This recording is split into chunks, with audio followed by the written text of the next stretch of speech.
ഇവർ വായുതരായൽ സീരിയലിലേക്ക് എല്ലാവർക്കും സ്വാഗതം. ഈ ചാനൽ ഇഷ്ടപ്പെട്ടാൽ ലൈക്ക് ചെയ്യുക, സബ്സ്ക്രൈബ് ചെയ്യുക. എന്നാൽ കല്യാണം എന്ന അഭിനയത്തോട് താല്പര്യമില്ലെന്ന് പറഞ്ഞുവെങ്കിലും അജയുടെ സങ്കടം സഹിക്കവയ്യാതെ തന്നെയാണ് എല്ലാത്തിനും സമ്മതിക്കുന്നുണ്ട്. തന്റെ ജീവിതം തന്നെ അതിലേക്ക് കൊടുക്കാൻ വേണ്ടി ആഗ്രഹിക്കുകയും ചെയ്യുന്നുണ്ട് ഭൂമി.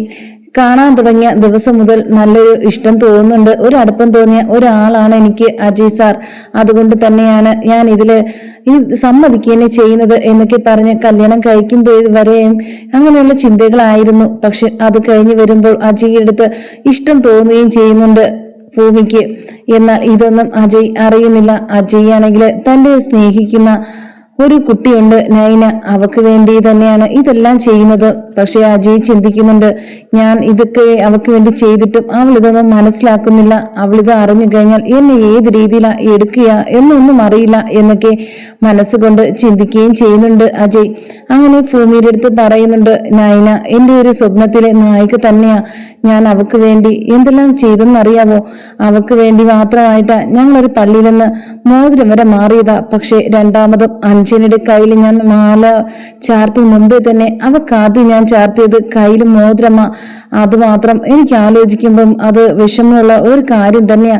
ഇതൊക്കെ അവളൊരു കളിക്ക് കൂടെയാണെന്ന് അറിഞ്ഞാൽ പോലും എന്നെ അത്രത്തോളം വെറുത്തു പോകും, വിഷമിക്കും. എനിക്കത് ഉറപ്പ് തന്നെയാ. എന്തായാലും ആ കുട്ടി സമയമാകുമ്പോഴത്തേക്കും തിരിച്ചിങ്ങോട്ട് വരുമല്ലോ. ആ സമയത്ത് ഞാൻ ഈ നാടകങ്ങളൊക്കെ മാറ്റി തിരിച്ച് ഞാൻ എന്റെ വഴിക്ക് പോവുകയും ചെയ്യും. അപ്പോഴത്തേക്കും എന്റെ അമ്മ വീട്ടിൽ വരികയും ചെയ്യും എന്നൊക്കെ പറയുന്നുണ്ട്. ഇതൊക്കെ സ്വപ്നമായിരിക്കുമോ അതോ യാഥാർത്ഥ്യമാകുമോ എന്നൊന്നും എനിക്കറിയില്ല ഭൂമി എന്നൊക്കെ അജയ് പറയുന്നുണ്ട്.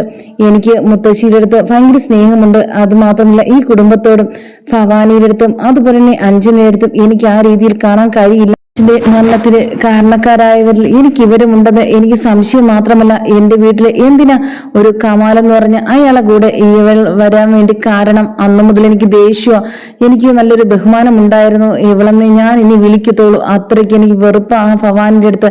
പക്ഷെ കാര്യങ്ങളെല്ലാം തെളിഞ്ഞു വരണം. അതിനു വേണ്ടി ഞാൻ കാത്തിരിക്കുകയാണ്.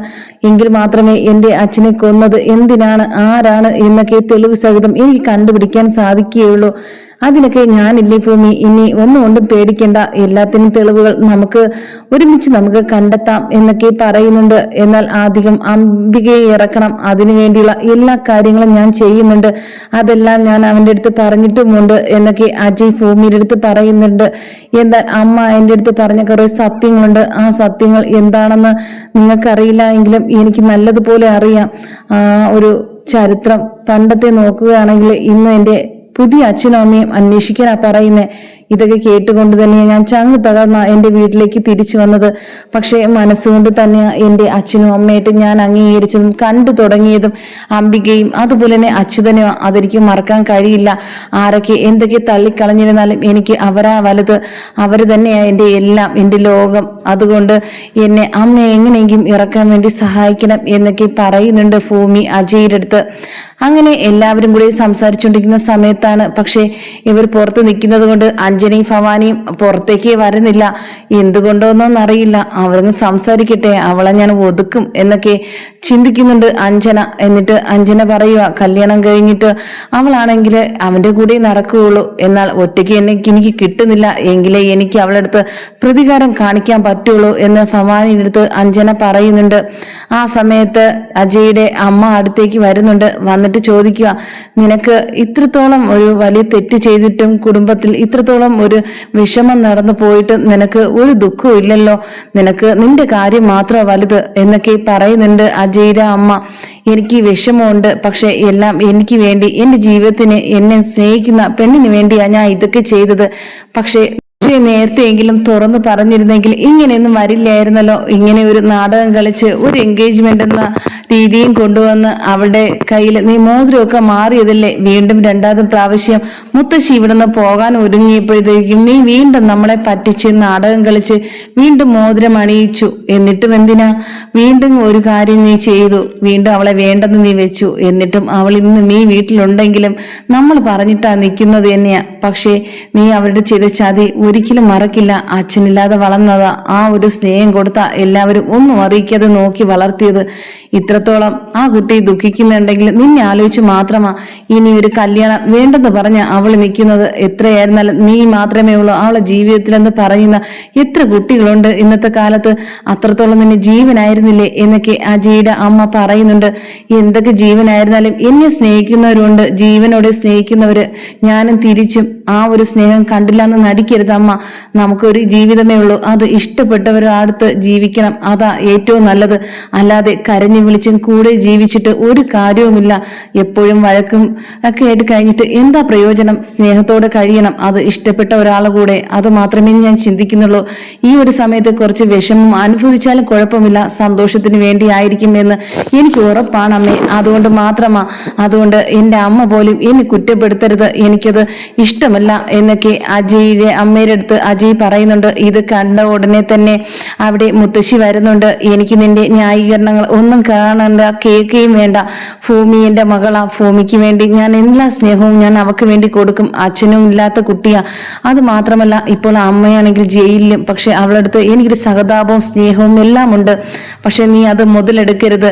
അവളൊരു പാവം കുട്ടിയാ. നീയായിരുന്നു നോക്കേണ്ടത്. നീയാ നമ്മുടെ അടുത്ത് ചതി ചെയ്തത് എന്നൊക്കെ മുത്തശ്ശി പറയുന്നുണ്ട്. മുത്തശ്ശി എന്നടുത്ത് ക്ഷമിക്കണം. നീ എന്നെ പോകാൻ പോലും അനുവദിക്കാതെ 2ാം പ്രാവശ്യവും എന്നെ കബളിപ്പിച്ചില്ലേ? അതൊക്കെ ഒന്നും എനിക്ക് മറക്കാൻ പറ്റില്ല അജയ്, എത്രയായിരുന്നാലും എന്നൊക്കെ പറഞ്ഞുകൊണ്ട് നിൽക്കുന്ന സമയത്തേക്ക് അവിടേക്ക് വരുന്നുണ്ട് അജയുടെ കാമുകിയായ നൈന. എല്ലാം അറിഞ്ഞുകൊണ്ട്. പക്ഷെ ഇതെല്ലാം അറിയിച്ചത് ഭവാനിയായിരുന്നു. ഭവാനിയുടെ അടുത്തും അഞ്ജനയുടെ അടുത്തും നൈനയുടെ കാര്യം പറഞ്ഞ് ഭയങ്കര ബഹളമായിരുന്നു. എല്ലാവർക്കും എപ്പോഴും വഴക്കുണ്ടാക്കുകയും അതുപോലെ തന്നെ അജയ്ക്ക് വേണ്ടി മത്സരിക്കുകയും ചെയ്തിരുന്ന അഞ്ജന അവസാനം ആ സത്യം ഭൂമി തന്നെ അജയെ കൊണ്ടുപോകണമെന്ന് അറിഞ്ഞ് ഉടനെ തന്നെ നൈനയെ കണ്ടുപിടിക്കുകയും നൈനയുടെ അടുത്ത് എല്ലാ സത്യങ്ങളും തുറന്നു പറയുകയും ചെയ്യുന്നുണ്ട്, അജയുടെ കല്യാണം കഴിഞ്ഞെന്ന് വരെ. പക്ഷെ ഇത് ഭവാനിയും അഞ്ജനയും പറഞ്ഞതൊക്കെ കേട്ട് ഉടനെ തന്നെ ആ വീട്ടിലേക്ക് വരുന്നുണ്ട് നൈന. നൈന ചങ്ക് തകർന്ന് ഭയങ്കര വിഷമത്തില് നിലവിളിച്ച് ഓടി വരുന്നുണ്ട്. നീ എന്നെ ചതിക്കുമായിരുന്നു അല്ലേ? എന്റെ പേരും പറഞ്ഞ് നീ എത്ര പേരെയാ എൻഗേജ്മെന്റ് കഴിഞ്ഞ് അവസാനം നീ വേറൊരുത്തിയെ കല്യാണം കഴിക്കുകയും ചെയ്തു. അതെല്ലാം നാടകമായിരുന്നല്ലേ എന്റെ അടുത്ത് സ്നേഹിച്ചത്? എന്നെ ഒരിക്കലും നീ എൻഗേജ്മെന്റ് കഴിപ്പിച്ചതാ നീയാ, നിന്റെ ഇഷ്ടത്തിനാ. ഒരു പള്ളിയിൽ തന്നെ വരണം എന്നെ ഗൗണൊക്കെ അണിയിപ്പിച്ച് ക്രിസ്ത്യൻ വേഷത്തിൽ വന്ന് നീ എന്റെ കയ്യില് മോതിരം അണിയിപ്പിച്ചതാ സർപ്രൈസ് ആയിട്ട്. എന്നാൽ അതൊന്നും ഞാൻ ഒരിക്കലും മറക്കില്ല. എന്നിട്ടോ നീ കാണിച്ചത് എന്റെ അടുത്ത് ചതിയല്ലേ? നീ അവസാനം എനിക്ക് വേറൊരു കുട്ടിയെ ഇഷ്ടമെന്ന് പറഞ്ഞിട്ട് അവളെയും വഞ്ചിച്ച് ഇപ്പോഴാണെങ്കിൽ നിന്റെ സ്വന്തം കുട്ടിയെ നീ സ്വന്തമാക്കിയിരിക്കുന്നുണ്ട്. അതാണ് ഭൂമി എന്ന് ഞാൻ അറിഞ്ഞു. ഇത് അറിഞ്ഞപ്പോഴത്തേക്കും എനിക്ക് സങ്കടം സഹിക്കാൻ വയ്യ. നീ എന്റെ അടുത്ത് ഇങ്ങനെയൊന്നും കാണിക്കില്ല എന്ന് ഞാൻ വിചാരിച്ചു. എന്റെ ഈ എഴുത്തുകളിൽ ഒരു പ്രേമ തോന്നുന്ന വരികളിലൂടെ ഞാൻ നിന്നെയും കൊണ്ട് നടക്കുകയായിരുന്നു. ഒന്നും അറിയാതെ എന്റെ ലോകത്ത് നിന്നെയും കൊണ്ടുപോവുകയായിരുന്നു ഞാൻ. പക്ഷേ അതൊക്കെ ഞാൻ വെറുതെ ആയിരുന്നെന്ന് എനിക്ക് ഇപ്പോഴാണ് മനസ്സിലാക്കുന്നത്. ഞാൻ എഴുതുന്ന ഓരോ വരിയിലും നീ ഉണ്ടായിരുന്നു. ഇനി അത് മുതൽ ഉണ്ടാകില്ല. ഇനിയാണെങ്കിൽ എന്റെ ലോകം ഞാൻ മാത്രമായിരിക്കും, അതിൽ നീ ഉണ്ടാവില്ല. എന്റെ ഒരു സ്വപ്നത്തിൽ പോലും. അത്രയ്ക്ക് നീ എന്നെ ചതിച്ചു, വഞ്ചിച്ചു. ഇത്രയും കാലം നീ കുറച്ച് ദിവസം മാറി നിന്നപ്പോഴത്തേക്കും എന്നെ നീ മറന്നല്ലേ? എന്തായാലും കുഴപ്പമില്ല, നീ സന്തോഷമായിട്ട് ജീവിക്കുക, എനിക്ക് അത്രേ ഉള്ളൂ എന്നൊക്കെ പറഞ്ഞിട്ട് കൈ ചൂണ്ടി ദേഷ്യത്തോട് പറയുന്നുണ്ട്. ഇതൊക്കെ കേട്ട് അന്തം വിട്ട് നിൽക്കുകയാണ് അജയ്. എന്തായാലും എങ്ങനെ അവൾ ഇവിടെ എത്തി, ആര് പറഞ്ഞു, ഇതൊക്കെ എങ്ങനെ അറിഞ്ഞു എന്നൊക്കെ ചിന്തിക്കുകയും ചെയ്യുന്നുണ്ട്. ഇത് കേട്ട ഉടനെ തന്നെ പറയാൻ വേണ്ടി നിൽക്കുകയാണ് ഭൂമി ഇതൊക്കെ ഒരു നാടകമാണെന്ന്. പക്ഷെ ഇതൊന്നും പറയാൻ അജയ് അനുവദിക്കുന്നില്ല. എങ്കിൽ കുടുംബത്തിലെ വേറൊരു കോളിളക്കം സൃഷ്ടിക്കാൻ വേണ്ടി ഈ ഒരു കാര്യം മതി. അതുകൊണ്ട് തന്നെ എല്ലാം പറയുന്നത് കേട്ട് നിൽക്കുന്നുണ്ട്. എന്നിട്ട് നൈനിയുടെ അടുത്ത് പറയുന്നു, നീയാ എന്റെ എല്ലാം എന്നൊക്കെ വീണ്ടും പറയുന്നത് കേട്ടിട്ട് പറയുക, വീണ്ടും നീ ഒരാളെ കല്യാണം കഴിച്ചിട്ട് വീണ്ടും ഞാനാണെങ്കിൽ നിന്റെയെന്ന് പറയുന്നോ? അത്രയും ദുഷ്ടനാണോടാ എന്നൊക്കെ ചോദിക്കുന്നുണ്ട്. ദുഷ്ടനല്ല ഞാൻ. എന്നെ മനസ്സിലാക്കിയവർ ഉണ്ടെങ്കിൽ എന്നെ മനസ്സിലാക്കും. പക്ഷെ നീ ഇവിടെ എന്നെ മനസ്സിലാക്കിയില്ലല്ലോ നൈനെ എന്നൊക്കെ പറയുന്നുണ്ട്. ഞാൻ നിന്നെ മനസ്സിലാക്കിയത് കൊണ്ട് തന്നെയാ ഇന്ന് ദൈവം എന്നെ ഇവിടെ എത്തിച്ചത്, ഇതൊക്കെ കാണാൻ വേണ്ടി. എന്നിട്ട് ഒരു പ്രാവശ്യമെങ്കിലും ഞാൻ പറഞ്ഞിട്ടുണ്ട് നിന്റെ വീട്ടിലേക്ക് വരണമെന്ന്. നീ എന്നെ കൊണ്ടുവന്നിട്ടില്ല. ഇതൊക്കെ അറിയുമെന്നോ കേൾക്കുമെന്നോ കാര്യങ്ങളൊക്കെ അറിയുമെന്ന് പറഞ്ഞിട്ട് മാത്രമാണല്ലോ നീ എന്നെ ഇങ്ങോട്ടേക്ക് കൊണ്ടുവരാത്തത്. എനിക്കിപ്പോൾ എല്ലാം മനസ്സിലായി എന്നൊക്കെ ദേഷ്യത്തോടെ ചോദിക്കുന്നുണ്ട്. പക്ഷെ ഇതിനൊന്നും അജയ്ക്ക് ഉത്തരമില്ലായിരുന്നു. ഇതെല്ലാം കേട്ട് ഭൂമിയാണെങ്കിൽ ചിന്തിക്കുന്നുണ്ട്, ഇതാണ് അപ്പം നൈന, അജയ് സ്നേഹിക്കുന്ന കുട്ടി. പക്ഷെ തെറ്റിദ്ധാരണ മൂലം ആ കുട്ടി ഭയങ്കര വിഷമത്തിലൂടെ കടന്നു പോകുന്നത് എന്ന് മനസ്സിലാക്കുന്നുണ്ട്. ആർക്കായിരുന്നാലും വിഷമം വരും. അത്രത്തോളം സ്നേഹിച്ചതാ അജയ് സാർ പറഞ്ഞിട്ടുണ്ട്. അത്രയ്ക്ക് സ്നേഹമുണ്ട കുട്ടിയാന്ന്. അതിനുവേണ്ടിയാ എന്നെ ഈ വേഷം കിട്ടി കൊണ്ടുവന്നെന്ന് ഞാനിപ്പോ വിളിച്ചു പറഞ്ഞാൽ ഇതോടെ തീരുമെല്ലാം. പക്ഷെ വീണ്ടും അഞ്ജനയെ കല്യാണം കഴിക്കേണ്ടി വരും അജയ്ക്ക്. അതുകൊണ്ട് ഇപ്പോൾ ഒന്നും മിണ്ടണ്ടെന്ന് പറഞ്ഞ് വെറുതെ മിണ്ടാതെ നിൽക്കുകയും ചെയ്യുന്നുണ്ട് ഭൂമി. ഇതെല്ലാം കേട്ട് ബാക്കിയുള്ളവർ ഞെട്ടി നിൽക്കുന്നുണ്ട്. എന്തായാലും വീണ്ടും അജയെ തേടി വീണ്ടും ഒരു കാമുകി എത്തിയല്ലോ എന്ന് പറഞ്ഞിട്ട് എല്ലാവരും വന്തമിട്ട് നിൽക്കുകയാണ്.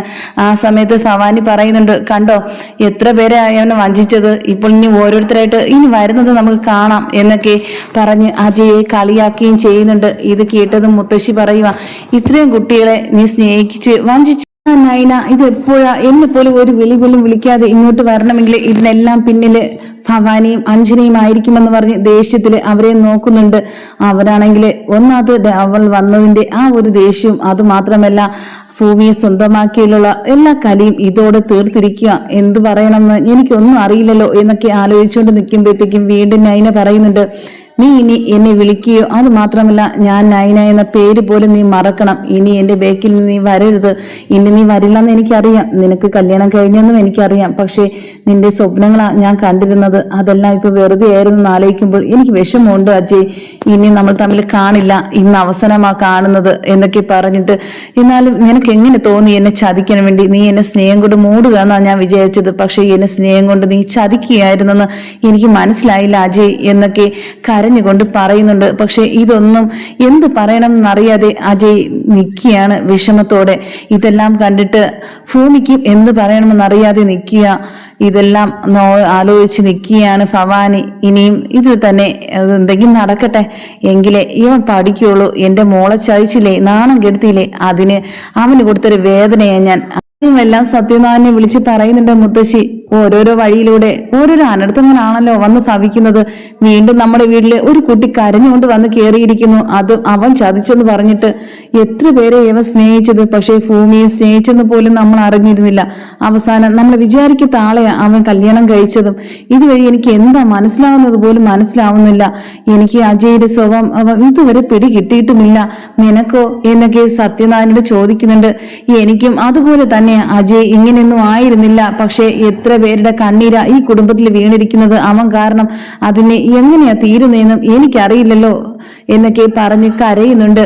അമ്മ വിഷമിക്കണ്ട, എല്ലാത്തിനും വഴിയുണ്ട്. ഇനി എന്ത് വഴിയാ, എല്ലാം കഴിഞ്ഞില്ലേ. അഞ്ജനയ്ക്കിന്റെ വേറെ കല്യാണം ആലോചിച്ചാൽ പോലും അവക്ക് വേണ്ടെന്നാ പറഞ്ഞത്. എന്തായാലും ഇവൻ തന്നെ മതിയെന്ന്. ഇനി എങ്ങനെയാ, കല്യാണം കഴിഞ്ഞില്ലേ. അത് മാത്രമല്ല ഒരു കുട്ടി ഇവിടെ കരഞ്ഞുകൊണ്ട് കയറി വന്നപ്പോഴത്തേക്കും എനിക്ക് സഹിക്കാൻ കഴിഞ്ഞില്ല. അവനാണെങ്കിൽ ഒരക്ഷരം മിണ്ടില്ല. ഈ കുട്ടിയുടെ കാര്യമല്ലേ അവൻ പണ്ടൊരു ഫോട്ടോ എടുത്തെറിഞ്ഞെന്ന് പറഞ്ഞ് അഞ്ജനെടുത്ത് വഴക്കുണ്ടാക്കിയത്. എനിക്ക് ആ കുട്ടി കണ്ടപ്പോൾ മനസ്സിലായി. പക്ഷെ ഞാനൊന്നും മിണ്ടാതിരുന്നത് അവൻ സ്നേഹിച്ച കുട്ടിയായിരുന്നു എന്ന് എനിക്കറിയാം. പക്ഷെ എങ്ങനെയാ ഭൂമിയായിട്ട് ഇഷ്ടത്തിലായെന്ന് നമുക്കറിയില്ലല്ലോ എന്നൊക്കെ സത്യനാരായണനോട് ചോദിക്കുന്നുണ്ട്. അത് ആരും ഇഷ്ടപ്പെട്ടു പോകുന്ന സ്വഭാവമല്ലേ. എനിക്ക് പോലും 2 ദിവസം അവിടെ വീട്ടിൽ നിന്ന് പോയപ്പോഴത്തേക്കും എന്റെ മോളായിട്ടാ ഞാൻ അംഗീകരിക്കാൻ വേണ്ടി. എനിക്കിപ്പോഴും അവള് മോള് തന്നെ. അത്രയ്ക്കും എന്തൊരു അടുപ്പം എനിക്ക് അവളടുത്ത് തോന്നുന്നുണ്ട് എന്നൊക്കെ സത്യനാഥ് പറയുന്നുണ്ട്. എനിക്കും അതുപോലെ തന്നെയാ. അതുകൊണ്ടാണ് ഞാൻ അവരെ ഈ വീട്ടിൽ നിന്ന് അടിച്ചിറക്കാത്തതിന്റെ ഒരേ ഒരു കാര്യം അവളെ ആലോചിച്ച് മാത്രമാ. പക്ഷേ അജയ് ഈ കുടുംബത്തോട് കാണിച്ച ചതി ഒരിക്കലും നമുക്ക് മറക്കാൻ കഴിയില്ല. എന്തായാലും അഞ്ജനയ്ക്ക് ഇനി പുതിയൊരു കല്യാണം നോക്കണം. അവള് നോക്കാൻ സമ്മതിക്കില്ലെന്ന് അറിയാം. എങ്കിലും നമ്മളൊരു സമാധാനത്തിന് വേണ്ടിയെങ്കിലും എന്നൊക്കെ പറയുന്നുണ്ട്. അങ്ങനെ അഞ്ജന പറയുന്നുണ്ട് ഭവാനിയുടെ അടുത്ത്. അവൾ കരഞ്ഞുകൊണ്ട് ഈ വീട് വിട്ടിറങ്ങി പോയത് കണ്ടില്ലേ. ഒരിക്കൽ അവൻ ഞാൻ ഫോട്ടോ എടുത്തെറിഞ്ഞു പറഞ്ഞ് അമ്മയെ എന്നെ അടിക്കാൻ വന്നത് അവൻ. എന്തായി, അവനെതിരെ തിരിഞ്ഞ് അവൾ ഇവിടെ വന്നു. അതൊക്കെ നമ്മൾ കാണേണ്ടി വന്നു. എന്നായാലും ലോട്ടറി അടിച്ചത് ആ ഭൂമിയൊക്കെ എവിടെ കിടന്നൊരു ചായക്കടക്കാരന്റെ മോക്ക്. എന്തായാലും ഇതൊക്കെ അനുഭവിക്കേണ്ട യോഗമാണല്ലോ കിട്ടിയത് എന്നാലോചിക്കുമ്പോൾ എന്തായാലും ഒരിക്കലും അവരെ ജീവിക്കാൻ വിടില്ല. അവക്ക് ഞാൻ കെണിയായി വീട്ടിൽ വെച്ചിരിക്കുന്നത്. ഏത് തരത്തിലും അനർത്ഥം സംഭവിപ്പിക്കും ഞാൻ അവക്ക്. അവളങ്ങനെ സൂക്ഷിച്ച് ജീവിക്കരുത്. അവളെ നിന്ന നിപ്പ് കണ്ടില്ലേ, അവനാ എന്റെ കൂടെ ഉണ്ട് എന്നുള്ളൊരു ചിന്ത മനോഭാവം നമുക്കുണ്ട്. ഒരു ധൈര്യവും അത് അജയ് കൊടുത്ത ഒരു ധൈര്യം തന്നെയാ എന്നൊക്കെ ഭവാനി പറയുന്നുണ്ട് അഞ്ജനടുത്ത്. അതൊക്കെ ഞാൻ മാറ്റിയെടുക്കും. അതിനു വേണ്ടിയാ ഇനിയുള്ള എന്റെ ശ്രമം. എന്നിട്ട് അവളെ ഞാൻ ഒഴിവാക്കുകയും ചെയ്യും. അജയുടെ ഭാര്യയായിട്ട് ഞാൻ തന്നെ ഈ വീട്ടിൽ ജീവിക്കുകയും ചെയ്യും. അത് തന്നെയാ എന്റെ തീരുമാനം എന്നൊക്കെ ഭവാനിയുടെ അടുത്ത് അഞ്ജന പറയുന്നുണ്ട്. റൂമിൽ പോയി കരയുന്നുണ്ട്. അജയ് എന്താ കരയുന്നത് എന്നൊക്കെ പറയുന്നുണ്ട്. ഭൂമി, എനിക്ക് സഹിക്കാൻ പറ്റുന്നില്ല. ഞാൻ സ്നേഹിച്ച എന്റെ ജീവൻ ഇവിടെ വന്ന് ഇങ്ങനെയൊക്കെ കാണിച്ചതും ഇങ്ങനെയൊക്കെ സംഭവിക്കുമെന്ന് ഞാൻ വിചാരിച്ചില്ല. അവൾക്ക് വേണ്ടിയാ ഞാൻ ഇതെല്ലാം ചെയ്തത്. പക്ഷെ അവളത് മനസ്സിലാക്കുന്നില്ല. ഭവാനിയും അഞ്ജനയും മാത്രം തന്നെയാ ഇതിന് ഉത്തരവാദികൾ. അല്ലെങ്കിൽ അവൾ ഇവിടെ വരില്ല, അതെനിക്ക് ഉറപ്പ് തന്നെയാ. എന്നോടുള്ള ദേഷ്യം തീർത്തത് ഇതുവഴി അവര്. ഇനി എന്നെ അവൾ അംഗീകരിക്കുകയുമില്ല, സ്നേഹിക്കുകയുമില്ല. എന്റെ ജീവിതം അത് ആലോചിക്കുമ്പോഴാ എന്നൊക്കെ പറഞ്ഞ് കരയുന്ന കണ്ടിട്ട് ഭൂമിക്ക് വളരെ വിഷമം വരുന്നുണ്ട്. ഇതിന് ഞാൻ പകരം ആഞ്ജലിക്ക് ചെയ്തിരിക്കും. അങ്ങോട്ടും ഇങ്ങോട്ടും പകരം ചെയ്യാനൊന്നും നിൽക്കുകയൊന്നും വേണ്ട. എന്തായാലും ആ കുട്ടി അറിഞ്ഞത് കല്യാണം കഴിഞ്ഞെന്നല്ലേ, അത് സത്യമുള്ള ഒരു കാര്യവും. ഏത് കുട്ടി അറിഞ്ഞിരുന്നാലും അത് പ്രയാസം തന്നെയാ. പക്ഷെ ഇതെല്ലാം തുറന്ന് പറയാമായിരുന്നു നൈനയുടെ അടുത്ത് എന്ന് ഭൂമി അജയുടെ അടുത്ത് പറയുന്നുണ്ട്. പക്ഷെ അത് ഞാൻ ചെയ്ത തെറ്റ് തന്നെ. അവളെടുത്ത് ഞാൻ ഒരു വാക്ക് പോലും പറഞ്ഞിരുന്നില്ല. പക്ഷെ അവളൊരു പാവ. ഇതൊക്കെ കേട്ടാൽ അവൾ എങ്ങനെ എടുക്കുമെന്നോ എന്നിങ്ങനെ ചിന്തിക്കുമെന്നോ ഞാനൊന്നും വിചാരിച്ചില്ല. അതുകൊണ്ട് മാത്രം അവളെടുത്ത് തുറന്നു പറയാത്തത്. പക്ഷെ അവൾ ഇവിടെ നിന്ന് ഇറങ്ങിപ്പോയത് എനിക്ക് തന്നെ വിഷമം വരുവാ. ആ ഒരു പോക്ക് എന്നെ ഇനി ഇങ്ങോട്ട് തിരിച്ചു വരില്ല എന്ന് എനിക്ക് ഉറപ്പാ. ഇനി അവള് തന്നെയാ എൻ്റെ ജീവിതത്തിൽ എല്ലാം എന്നൊക്കെ മനസ്സുകൊണ്ട് വിചാരിച്ച് പറയുന്നുണ്ട് ഭൂമിയുടെ അടുത്ത്. എനിക്കറിയാലോ സാറിന്റെ കാര്യം. അതെല്ലാം കുട്ടി മനസ്സിലാക്കി നമുക്കെല്ലാം പറഞ്ഞ് മനസ്സിലാക്കാം. ആ കുട്ടിയെ നൈനെ ഞാൻ ഒരു ദിവസം കാണാം എന്നൊക്കെ പറയുന്നുണ്ട്. വേണ്ട, ഇപ്പോൾ വേണ്ട, കുറച്ച് ദിവസം കഴിയട്ടെ. എല്ലാം ഞാനും നീയും കൂടെ പോയി നമുക്ക് തുറന്ന് പറയാം. ഇനി അത് കേൾക്കുമെന്ന് തോന്നില്ല. അവള് ഭയങ്കര വാശിക്കാരിയ എന്നൊക്കെ അജയ് പറയുന്നുണ്ട്. ആ സമയത്ത് ഭൂമി പറയുന്നുണ്ട്, എത്ര വാശിക്കാരിയായിരുന്നാലും സ്നേഹിച്ച ഒരാളെ പെട്ടെന്ന് മറക്കാനൊന്നും പറ്റില്ല. ഞാൻ തന്നെ പോയി സംസാരിക്കാം. സാറ് വിഷമിക്കണ്ട, കരയണ്ട എന്നൊക്കെ പറഞ്ഞ് അജയെ ആശ്വസിപ്പിക്കുകയും ചെയ്യുന്നുണ്ട് ഭൂമി.